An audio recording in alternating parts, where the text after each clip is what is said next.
Then we go over to the right. We've got small boat arrivals. So this is the most visible part of the immigration system. Right. This is the bit that annoys people the most. But actually, as you can see, the small boat arrivals is only a tenth of the numbers arriving for study. And when you do polls, a lot of people massively overestimate the number of people arriving on small boats.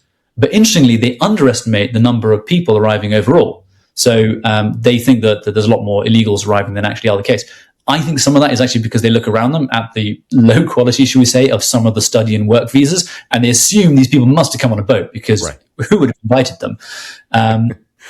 But if you want to focus on that boat figure before going back to that chart, so we can see a substantiated increase in boat arrivals.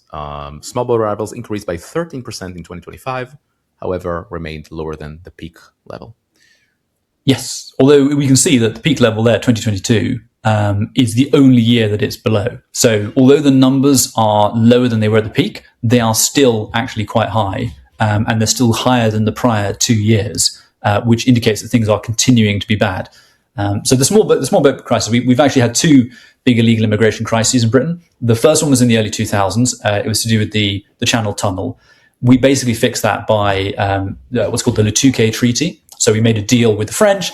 They have customs officials on our side. We have customs officials on their side. We built a bunch of fences around places like Calais. And that did work. It stopped the number coming in. The new wave started in 2018. It's sort of a hangover from the 2015 European immigration crisis, where we had a huge number of asylum seekers, mostly claiming to be Syrian, some of them were Syrian, coming over. A lot of those went up to northern France and they wanted to get into Britain, generally for a couple of reasons. One is some of them have got family members in the United Kingdom, and so it's easier to go and join an existing migrant community. Some of them speak English because English is the lingua franca, and so it's easier for them to do that than it is to, like, say, learn German. Some of them want to go there because the British labour market is relatively unenforced. This is what the French always complain about. They say, if only Britain would tighten the labour market, then you wouldn't get as many people. And there may be some truth to that, but equally it's overstating it slightly. The French are also quite happy just to sort of wave people on through because then it's our problem, not their problem. And so these groups coalesced in northern France. There was a very famous camp called the Jungle in Calais, and then they started crossing on small boats. This was facilitated by criminal gangs, and you can tell how much it's increased because the prices originally, I think in 2018, was something like 20,000 euros to cross, and I think it's down to something like 4,000 euros now. So the prices have absolutely collapsed. And you can, of course, do it in all kinds of ways. So you can, rather than paying your way, you can get a sort of loan where you go to Britain and then you have to work for a criminal syndicate and you effectively pay back the money it costs to get you across the channel. That's particularly true of Albanians, where there's a big problem with Albanian organized crime.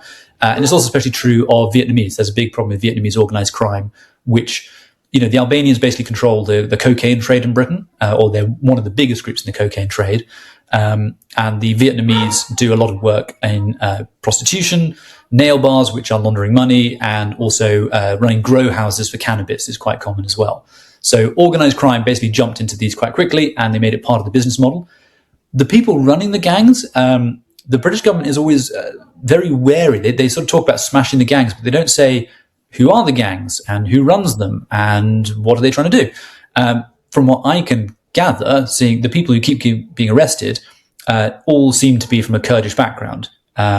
My supposition is that the reason why they've dominated the trade is because we had Kurdish asylum waves in the 1990s. And so as a result, you ended up with Kurdish populations across the whole of Europe, which means that you've got quite a good logistical network for criminals within that community.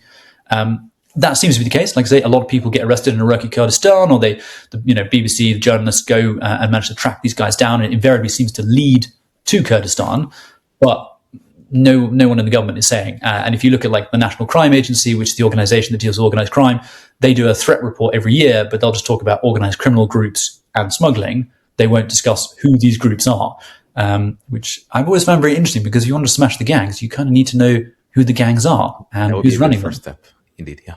Exactly. It's quite hard to do otherwise. So I've always felt they're not being particularly serious about smashing the gangs because they're failing to provide that information. Don't miss a moment. Hit the subscribe button right now and be the first to watch the next episode.